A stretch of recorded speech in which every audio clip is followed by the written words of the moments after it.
SpaceX capsule. The two are being monitored by flight surgeons as they readjust to Earth's gravity. Dozens of Catholic clergy and lay people are gathering at Mar-a-Lago tonight to pray for President Donald Trump and the United States. Clergy and pro-lifers are set to deliver remarks. Catholics overwhelmingly voted for Trump in the 2024 election. Join us tonight. From the studios of EWTN, this is Open Line with today's host, Father Mitch Pacwa. In North America, call toll-free 1-833-288-EWTN. That's 1-833-288-3986. Outside North America, call 1-205-271-2985 or send an email to openline@EWTN.com. Good afternoon. We are here for another episode of Pacwa Unleashed. Jack's not here. I don't know where he is. None of my business. That's for his wife to know. For me, it's just doing the show. So let's take a look at some of your emails. Remember, you can just send us, you can call, by the way. We're still looking, we have room for a few more callers, 833-288-EWTN. And outside North America, dial country code 1, area code 205-271-2985. First email here is from Mike asking a couple of interesting questions. Could you please explain a little the meaning of custodes sanctorum sacratorum templi, which means the custodians of the temple of holy secrets? That's what that means in Latin. And were they a genuine group that existed in the days of the Templars? That I could not tell you. And then there's also the Johannite Church of primitive Christianity about 1,000 years before the time of the Templars. Appears to have been a rival mainstream beliefs. And then similarly, what is your understanding of the Apostle John's involvement in his close teachings of John the Baptist, his cousin, with this movement? And also, was it true or possible that Jesus could have been a John, as it was more than a given name, a title derived from Sanskrit janana, meaning he of Gnostic and wisdom?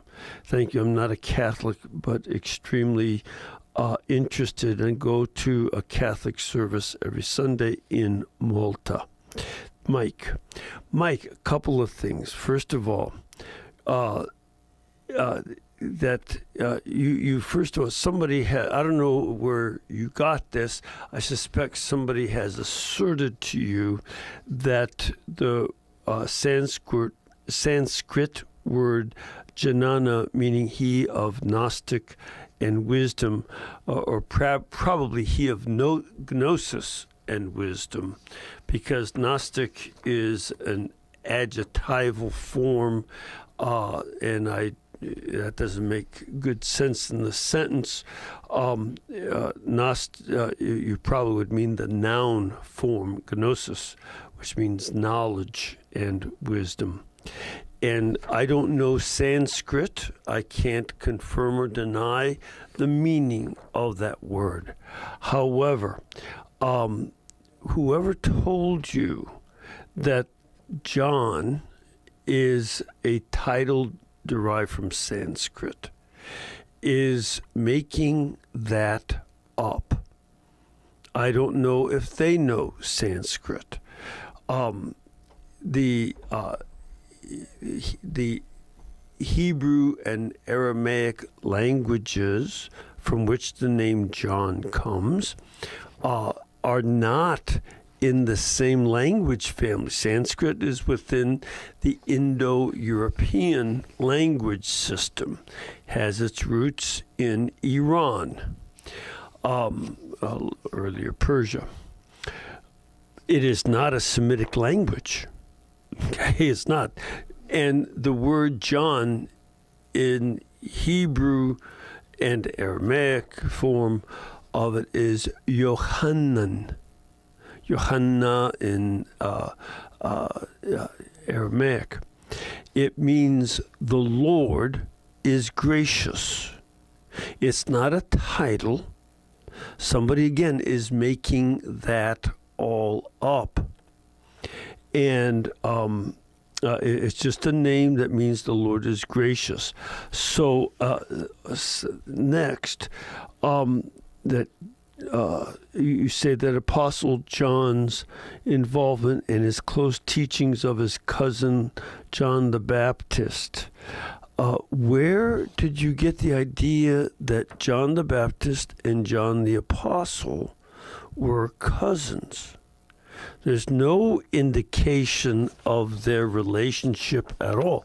Remember, John the Apostle comes from up in Bethsaida, and John the Baptist is from down in Judah, traditionally from the town of Ein Kerem, about 5 miles outside of Jerusalem. And the Bible doesn't say that. That's just from early tradition. But there's no indication that they were kin of any kind.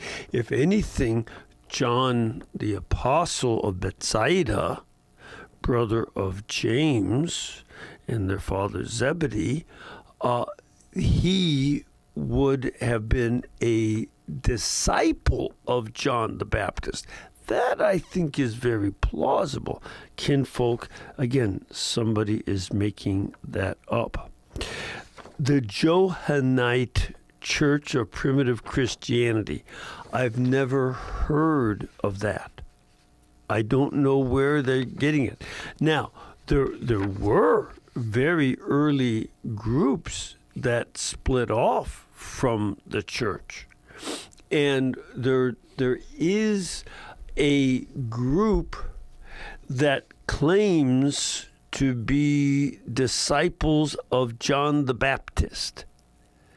And they may have they lived in Persia. And but some scholars, and I can't fight one way or the other on this, but they think they took the name Yahya as their founder, which is the form of John the Baptist found in the Quran, and that these people who claim to be disciples of John the Baptist had their own sect, the Mandaeans, and because they were claimed to be disciples of John the Baptist, they were protected from the Muslim invaders. But we don't know much about them before that. But we know a little bit about them.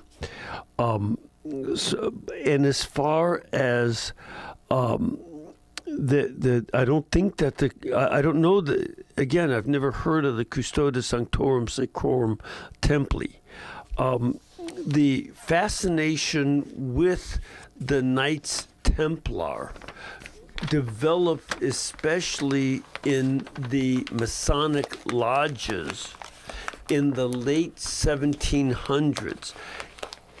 Masonic lodges started in 1712, I think, right around there. And they ran out of degrees to keep going deeper and deeper into it and get higher degrees. So late in the 1700s, they started adding new degrees, and they were making a mythology. And it was easy to make a mythology of groups like the Knights Templar because they no longer existed. They had been mostly wiped out. The King of France wanted their wealth, so he really executed them. So that's That's one of the things. So it sounds like I don't know where you're getting some of this information, but I would really check the sources, and I don't think it's very good. And then here's a question. Hi, what can the truly Catholic person do when so many people are against the Holy Church and the Holy See? How to defend our faith in this scandalized reality? Yaroslav. Yaroslav, one of the things that we have to take into consideration is that, when somebody brings up an objection and we don't know where it's coming from, go and look it up. Try to find out. Most of the times, these things are, not quite the exact data. So go and find out what we can do, and and learn to refute one thing at a time. You can answer them, but do it one thing at a time, and you'll build up a background of knowledge. That's how I did it. We'll be back in just a minute.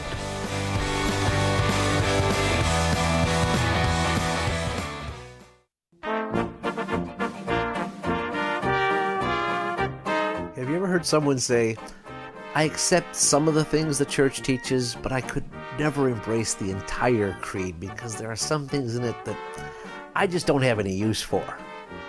Well, G.K. Chesterton says, you might just as well say that there are a great many things in the Encyclopedia Britannica for which you have no use. The church, like the encyclopedia, is meant for everybody. It's not just for you. It's meant for everybody, which just happens to include you. The Catholic Church is a combination of things that are nevertheless one thing. We cannot accept only part of it without rejecting all of it. Spend more time with the Apostle of Common Sense. Visit chesterton.org for more information and go to EWTNRC.com to discover more books and programs written and inspired by G.K. Chesterton. This is Colleen Kelly Mast. Join me for practical, faith-based advice on a variety of family and personal issues on Mast Appeal. Saturday morning, 9 Eastern on EWTN Radio.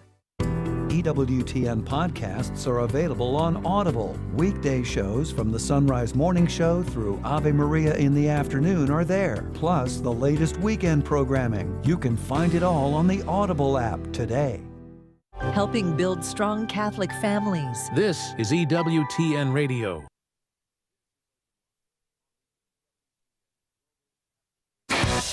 This is Open Line on the EWTN Global Catholic Radio Network. If you have a question, call 1-833-288-EWTN. That's 1-833-288-3986. Outside North America, call 1-205-271-2985. Or send us an email to openline@EWTN.com.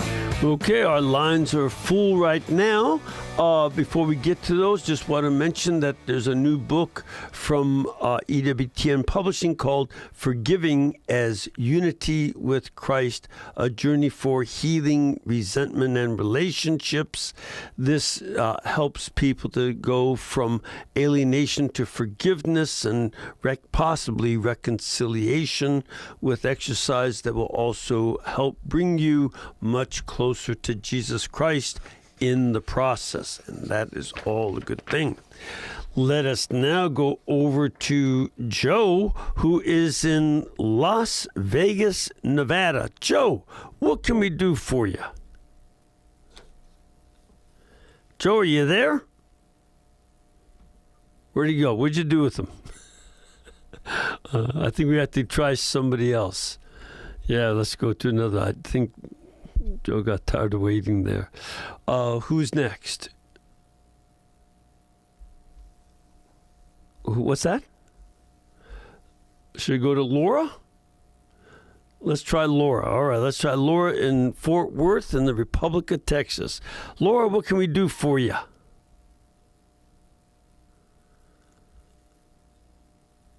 The phone's working? Did you pay the bill this time, Pedro? I don't think so, because we're not getting anybody on. Oh, there you are. Okay. I got to get on Pedro's case. He's producing this show, and he's not paying the phone bills, and it's just not coming through. So, Laura, what can we do for you? I was wanting to know, when do you think Joseph actually knew of Mary's pregnancy? Would it have been before she went to visit her cousin Elizabeth, or would it have been when she returned?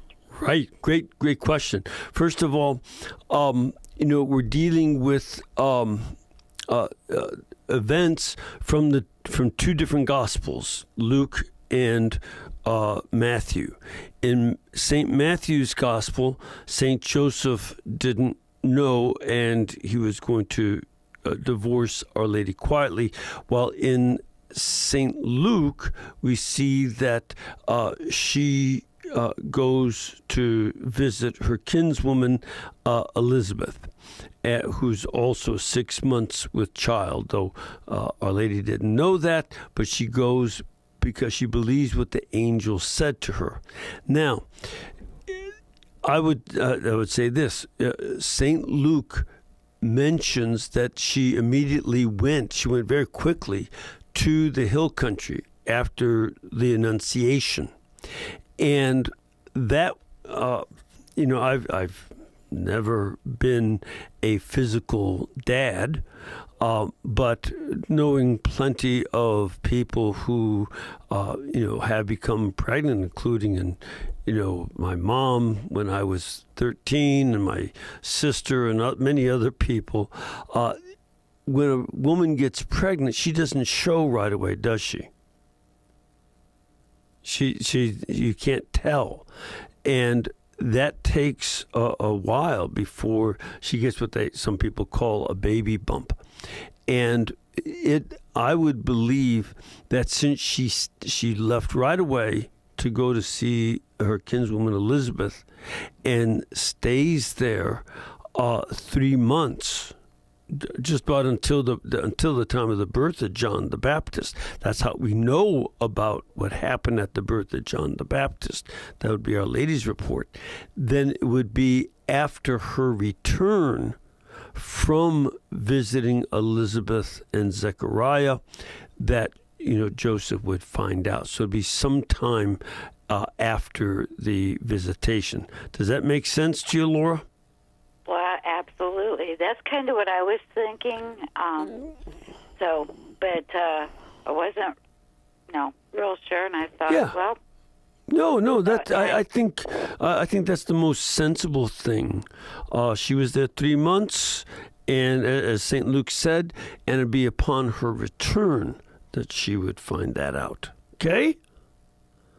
Yep. Thank you. You're very welcome. Let us now go over to Mike in Newkirk, Oklahoma. Mike, where is Newkirk? Straight below Wichita, just about, and right across the state line, 1 mile. So below Wichita or above Wichita? Oh, wait, Kansas. Below Wichita, Kansas. I was thinking of Wichita Falls, Texas. So, okay, I got it. So you're right up there just south of Wichita, Kansas. Good. Yeah. Well, what can we do for you this fine day? Okay, Father, I ordered a purple scapular from a Catholic place. Okay. And on the internet. Yeah. Okay, they say, and when I got the paperwork for it, they say that it's already been blessed by a priest. Okay, I bought the scapular, whether it was blessed or not. I didn't do it with the intention of buying the blessing. Let me ask you this: were they saying blessed scapulars $5, unblessed ones $4? No. No. Good. Because, see, that would be the sin of simony on their part. But you, you're not buying it, you're not paying for the blessing. It's just that they had it blessed before they sent it to you. And so you're buying the scapular, you pay the money for the scapular, no matter whether it's blessed or unblessed, you're just buying the object. That is morally no problem. But if somebody says, hey, I got scapular. You know, this guy opens up a trench coat full of scapular, said, these are blessed by the Pope, $20 each. Stay away from that. That would be wrong. But if it's just you're paying the same price you would for the scapular, the blessing is not some sort of extra. You're not buying the blessings are free. We don't charge for blessings, and we want to keep that clear. That would be called the sin of simony, and it's a sin against the first commandment. So you don't want to do that. But just buying something because it's an object you wanted to buy, it happens to be blessed, that's not a problem. Does that make sense? Okay. Yes, thank you, Father. Oh, you're so welcome. You're so welcome. All right, now we have Levi in the Commonwealth of Virginia next. Levi, what can we do for you?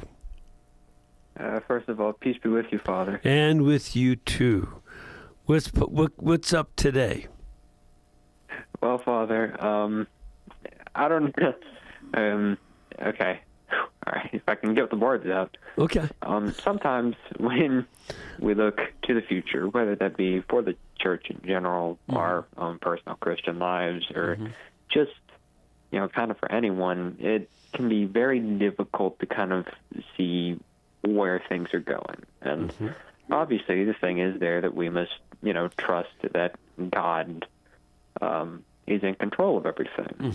However, it can be pretty difficult to do that. So how do we do that? Okay, a couple things. Have you chosen a vocation yet? A marriage or religious life? I would say it's most likely married life. Okay, yeah. And when you marry a woman, you will have all kinds of hopes for the future.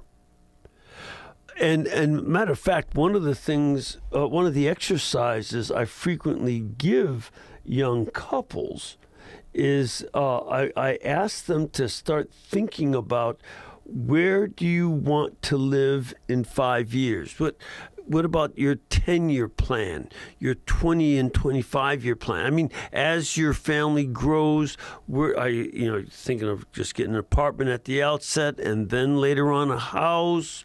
What do you think? And it's to get them to have a conversation about it, because a lot of times they haven't talked about those things yet. They're worried about the wedding plans and who's going to be on the guest list. Whereas I try to get them to make sure they think beyond the wedding party. And I'll say, what kind of vehicles you plan to have and drive, because that's also sometimes a guy says, I really could use an F-250 Ford. This would be great, or a Tundra, or whatever you want. And then and she said, no, we're going to need a van. That's the kind of discussion I want. And then after we've talked about it and talked about where do you think that you'll end up retiring and all this kind of thing, what do you want to do for retirement? They discussed these things. I said, now, almost none of that's going to happen the way you plan it. But you need to know where you would like to go, and then you deal with reality and adapt that plan to what actually happens in life. And that's one of the key elements, is that you don't know what's going to happen. I can look back. I had my plans when I entered the Jesuits as a young man. I thought I was going to be perhaps working in one of our missions. I thought either of, I'd kind of like to have gone to Japan. It's a traditional mission for Jesuits, or to go to Latin America. My province had missions in Peru. I was thinking about that. I'm just being a parish priest in a mission. I never planned that I would ever be in the media. This was not on my radar at all. But this is where we have an idea, and then we learn to adapt to what is going to happen. And I think a key thing is not to have concern with anxiety about the future. I think for the most part, when we look back on life, and Levi, I have a lot more years on you. At 75, I can look back on probably a few more years than you can. I'm going to go with that guess from the sound of your voice.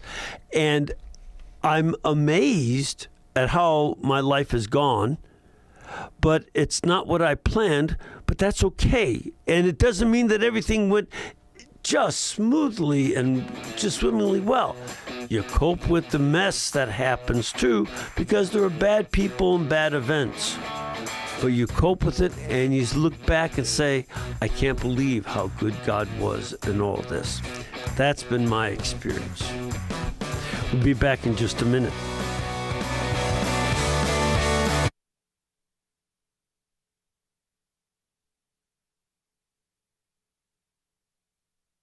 The most original and exclusive Catholic content is on EWTN Radio.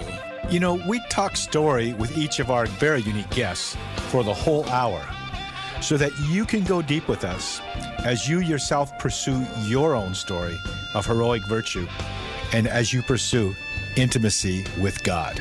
The Bear Wozniak Adventure, Saturday night, 6 Eastern on EWTN Radio. If you have the iHeartRadio app, you can listen to the EWTN Radio live stream. Go to iHeartRadio and search EWTN. Hi, I'm Greg Willits from RosaryArmy.com. And I'm Jennifer Willits, his wife. Seeking a deeper connection with Christ and His Blessed Mother? Discover SchoolofMary.com, brought to you by Rosary Army. Pope St. John Paul II called the Rosary a genuine path to grow in holiness. At SchoolofMary.com, we embrace this journey through comprehensive, accessible teachings that deepen your devotion and understanding. With free courses ranging from preparation for total consecration, how to make all twine-knotted rosaries, and more, SchoolofMary.com equips you to engage more fully with the Catholic faith. Learn at your own pace, guided by the teachings of the Church and the wisdom of the saints, in what Pope St. John Paul II celebrated as the School of Mary. That is, growing closer to Jesus at the feet of His Mother. Begin your journey today. Visit RosaryArmy.com for free access and get started with School of Mary. On Thursday's Take Two with Jerry and Debbie, our topic will be, are you feeling overwhelmed with life? And now, back to Open Line Wednesday with Father Mitch Pacwa. Mitch, are you good? Well, I am well. You have to use an adverb, but yes, I am well. Thank you, Jesus. Thank you, Jesus. See, you can't get the professor out of the teacher. Is just always working on grammar. What can we do for you today? Definitely. Oh, great. Well, first of all, happy Eastern and Western Lent. First of all, as you know, I'm pretty Maronite, pretty Eastern, love Orthodoxy. So my question for you, Father Mitch, kind of simple, but if you could kind of expand on this. So I know Pope Francis has had this wish of finding a common Easter date, and we've been reading since 2016 that 2025 is the year. Now, I know he's proposed putting it on a fixed Sunday. Now, to make that a long story short, we know that that's something that the traditional Orthodox will not accept. Right. Is Pope Francis, and will it happen this year, because they've all been saying 2025, is Pope Francis willing, out of unity, not out of correctness, willing to accept the Julian calendar only for Easter just so we can kind of fix this issue. Because if you think about it, if he does that, he doesn't really need to consult any of the other Orthodox churches, because it kind of all merges into one Sunday. Right. I have no idea. I've never met Pope Francis, so I can't speak for what's on his mind, but I do know this. In the Kingdom of Jordan, the Catholics and the Orthodox have come up with a very interesting approach. They celebrate Easter according to the Julian calendar, but they celebrate Christmas according to the Roman calendar, the Catholic calendar. And I thought, well, they've been doing this for a number of years, and it seems to be a way to peacefully have this. And it's fairly important in the Middle East, because the Muslims say, well, how many times did Jesus rise from the dead, or how many times was he born? You Christians can't agree on that. So it's a way to show unity between the Catholics and the Orthodox. And I would have no problem with that myself. But again, I'm nobody. I just, just my own suggestion. But I think that would be a good way to do it. And, for us to have different ways, and by the way, doing it with Christmas by the Western calendar would be good, because the whole world celebrates December 25th as Christmas. And it's not only the Catholics, but, pretty much everybody, including secular people. So this would be an easy way to keep that balance. And again, celebrating Easter by the Julian calendar, okay, that would be fine with me. Does that sound all right? But again, I know nothing. I'm I leave this to the people in charge, but that would be my solution. And I love that. Yeah, I really love that. I think in Lebanon it would work perfectly. It would work perfectly. So we'll see. Thanks for calling in. And calling back too. Let's now go to Kay in Illinois. Where in Illinois are you, Kay? Southern Illinois. Okay, good for you. Good for you. I say that as an Illinois kid myself. So what can we do for you today? Well, I'm Catholic, and I have a good friend who has been Lutheran all of his life. He's 70, and about 8 years ago joined the Catholic Church, but he seems to have a lot of questions that I can't seem to answer for him. Sure. He is concerned about where in the Bible, quote unquote, does it say that Jesus Christ established the Catholic Church? And when did that term come about? He's kind of, that's why he kind of still thinks maybe all Christian churches are fine. Sure. Okay, a couple things.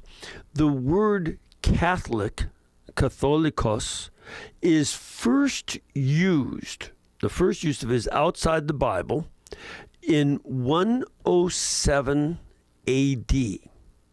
It appears in an epistle of Saint Ignatius of Antioch. It's not a word that was first used in Rome. It was first used in Antioch, which is today in Turkey, but it used to be in Syria. Borders change all the time, as we all know. And so that's where that word was first used. It means universal in Greek. And so it meant the church that universally taught the same faith. And the word was picked up very readily. For instance, this is one of the great points of Saint Irenaeus. Saint by the way, Saint Ignatius of Antioch was baptized by Saint Peter, and in the early church, and he was the bishop of Antioch until the Romans arrested him in 107 and brought him to Rome to be martyred. And on his way to martyrdom, he wrote 7 letters, and then St. Irenaeus, who was a disciple 20 years for St. Polycarp in what's now Turkey, Asia Minor, on the coast there in Smyrna. And then he became the Bishop of Lyon, France. So he's someone who was born in the Eastern Church but became a bishop in the Western Church. And he's using it, and he's given the same idea, the same faith that is taught throughout the whole world, because it goes back to the apostles as opposed to the various heretical groups, mostly Gnostic groups in his day. We had the same faith because it's rooted in Christ through our connection to the apostles.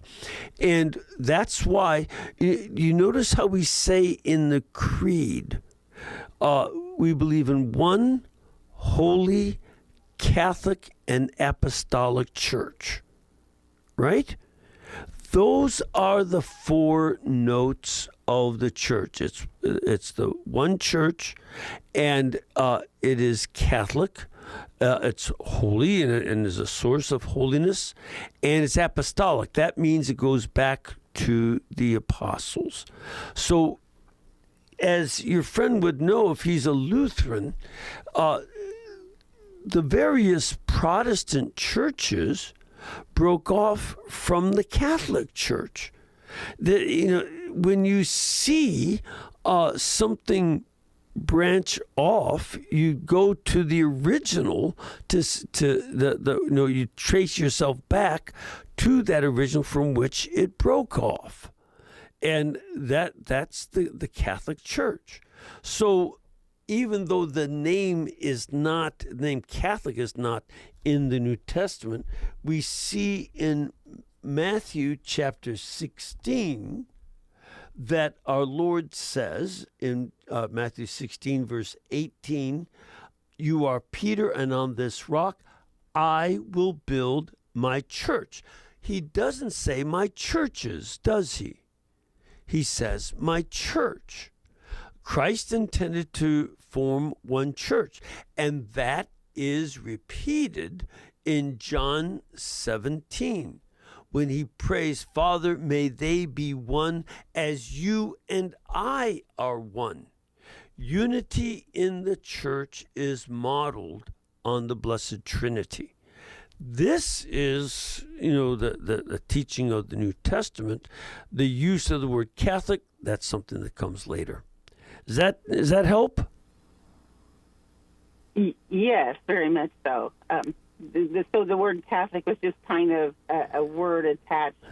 It was meaning that this is for the whole world. Yes, and that one of the earliest patriarchs, the patriarch of Antioch, Saint Ignatius of Antioch, he coins it as a way to help people to know this is the universal church, and these other little groups that are coming up with their own ideas are heresies. The heresy is a word in Greek that means taking the part out of the context of the whole. So the universal versus the churches that take parts, that would be the key. Does that help? Okay. Yes, very much so. Thank you. All right. Father Mitch. God bless you. All right, let's now go to Kathy in the great state of Minnesota. Beautiful state. Has the snow melted yet? Kathy? Oh, hello. Hi, how are you? So I asked, has the snow melted up in Minnesota? We have just some very small patches. Yeah, I knew it. You'll keep the snow till about May. So what can we do for you, Miss Kathy? I have a question about my brother who has left the Catholic Church, wondering if he would still go to heaven. He has left the Catholic Church because of things that have happened and are happening, but he still has a very high social conscience, a high level of social justice and fairness and equity and good treatment, fairness, and all of that. Yes. And I'm just wondering if we can expect him to go to heaven, or do we leave it to the mercy of Jesus? Well, whether it's Mother Angelica or the Pope or your brother, we put them in the hands of the mercy of Jesus. Everybody. We all, that's why Mother said, don't you dare think about canonizing me. You pray for my soul and get me out of purgatory. That was she much prayed for that. Here's the thing with your brother. If I would say it sounds as if he was scandalized by some things in the church that were it's in itself wrong. Would that be correct? Not that I'm aware of. Oh, really? Not that I'm aware of. What didn't he like in the church? Well, he doesn't like the priest scandals. Well, that's what I mean. That was the priest scandal something that the Catholic Church teaches that priests should do? No. No. He wanted the priests to be holy. And that was good.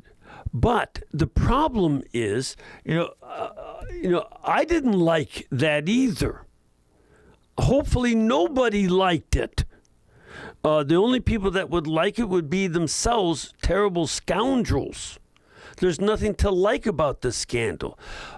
And this is where the issue for him and so many others, our Lord warned that scandals would come, but then he says, woe to those who do bring scandal. We see that in Matthew's gospel.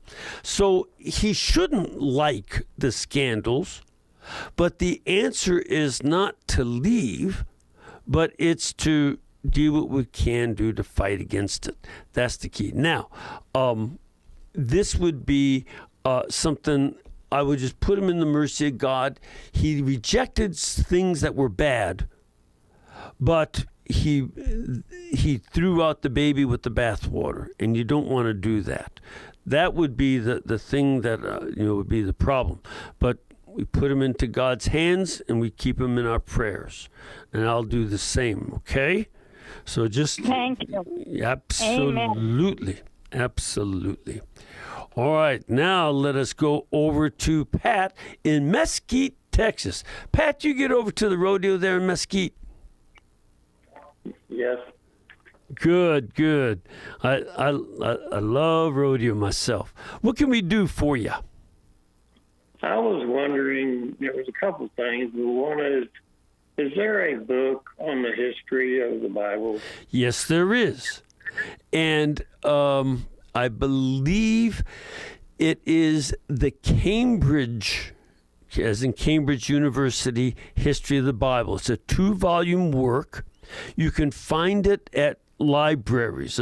If you were to go down to SMU, Southern Methodist University in Dallas, and go to their library, it'll be in the reference section in their library, or pretty much any other library that has a theology section in it will have that book. It's a 2-volume book, and it's really quite good.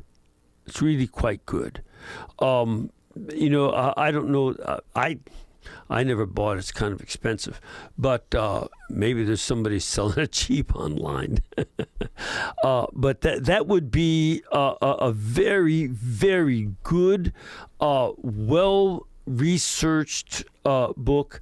I remember reading I didn't read the whole thing because I've done a lot of other books on specific topics, but their section on the history of the King James Bible is very good. Also, C.S. Lewis wrote a book called English Literature in the 16th Century, excluding drama. And in there, he has a chapter on the translations of the Bible into English that's also quite good on the history of the King James and Douay-Rheims and some of the other English translations. But just as a short, as a one site to go, the Cambridge History of the Bible is a 2-volume work, and that would be excellent. Does that help? Yeah, the other one was that a long time ago I heard you on one of your programs on TV where you were saying that you saw the first edition King James Bible that was in Philadelphia, I think. And you said that first edition had the 7 books in it. But when I was talking with a Protestant friend, you mentioned that. He looked up something and came back and said that the King James Bible had 80 books, not 73. Now see, I didn't see 80, but I do know that they. As a matter of fact, do you know the Dictionary of the Museum of the Bible in Dallas? It's real close to the Bush Presidential Library in Dallas. Okay. All right, they have a first edition. And when they had it open to the book of Sirach because it had Sirach. They didn't have a table of contents. They just had the book open, and of course, it was inside of a case, so I couldn't flip through it. But the 1611 edition at least had those 7 books. If there were some other books in there, I'm not aware of that. I just know that the 7 books that Luther had taken out were still in that first edition King James Bible. But again, in that Cambridge History of the Bible, those books were taken out in 1627 edition. The 1611 and 1613 editions had it, but 1627. But you can go down to the Museum of the Bible and check on that because they have first edition copy of the King James Bible there. Okay? Thank you very much. You're very welcome. Now let us go back to the Commonwealth of Virginia and talk to Patterson. Patterson, how are you doing today? I'm doing great. How are you doing? Better for talking to you. Okay, since we close to Easter. Yes. Okay, 2 questions in one, if I could fit it in. Yeah. All right, so in the book of Acts, the King James Version, Acts 12:04 has the word Easter, and I was wondering what that derived from. In addition, when I researched in sports, as you spoke on it before, like I think you said like gymnos, it comes from Greek, which means naked and so forth, so on. But football, soccer, and I believe boxing, all that derived from pagan Greek Roman festival games, including the word vomitorium, which means that some Romans and Greeks used to vomit in the halls or something like that. But in all connection, is Easter and football all pagan practices and worships? Okay. No, not all of them. A couple things.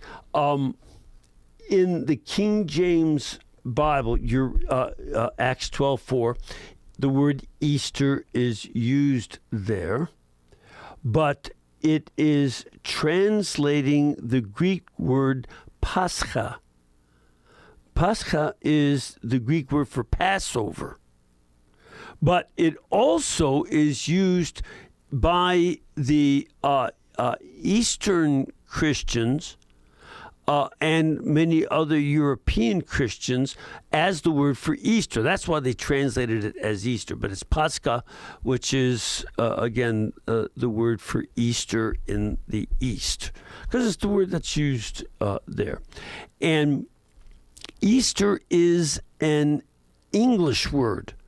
We don't call it Easter in Polish or in French or Italian or those languages. It's just an English word. Why? What direction is Jerusalem from England? East. There, and that's what it is. Is the word east a pagan word? Nope. No, not specific. I mean, pagans used it, but it's not a pagan word about their religion. And they would just be pointing toward Jerusalem as the place where the first Easter happened, or the first Christ's resurrection, his Pacwa, happened. That's all. And in the King James Bible, like it says, translating Pacwa. So no, it has nothing to do with it. Some people try to derive it from the word Easter. They are making that up. It's just as dumb linguistically as people who say, oh, British. Well, that comes from the Hebrew word berit and ish, which means the covenant of man. No, that has nothing to do with that, you dopes. It is just the word. The people who used to live there before the Anglos and Saxons were the Britons, and that's all. It's just their name. And you got to be careful about taking words in one language that sound like words from another language from which they are not derived. Yeah, if there's derivation, yeah, sure, but otherwise, no. So no, that's not right. Now, football is an American version of, I think, of rugby. Now, you sports fans can argue about that, but it's a sport that developed here like basketball. The pagans never played football. and soccer was derived not from a pagan game, but that was derived from a game where people would take, after they slaughtered a pig, they would take the bladder from the pig, empty it of urine, I assume, and then blow it up and kick it down the road. But because it was a pig bladder, they didn't want to be touching that thing. That's why they use their feet. Now, did the pagans do wrestling and javelin and all those Olympic sports? Yes, they did. And they celebrated that at their pagan festivals, to be sure. At Mount Olympus, which was the home mountain of the gods, and they celebrated at the foot of the mountain. But it doesn't mean that those sports are pagan. Anybody can throw a javelin or a discus or wrestle or box. That's just something that guys do. It's as much part of war training as it is anything else. So there's nothing specifically pagan about it. Just that pagans did those things. Does that make sense? Yeah. Now, what about Vomitorium Hall, as they call it? Oh, yeah. I think it's somewhat exaggerated, but there were places where the Romans would have. It was a Roman practice when they, for the very, very rich, they would just keep eating these big meals and then throw up and go back and eat some more because they just want to eat for the taste, not for the. What they should be doing. That was something the church condemned right away as gluttony. You eat for the sake of helping your body, but not just for tasting more different foods. All right? And then, thank you, Patterson. I just want to quickly answer Simon in Iowa. What types of soldiers arrested Jesus? It was the temple soldiers. They were the ones sent by the priest. They guarded the temple. They were the ones that arrested Jesus, not the Roman soldiers. All right, I got to go. Lord bless you all and keep you, Father, Son, and Holy Spirit. Thank you for being with us today, and thank you all for calling in.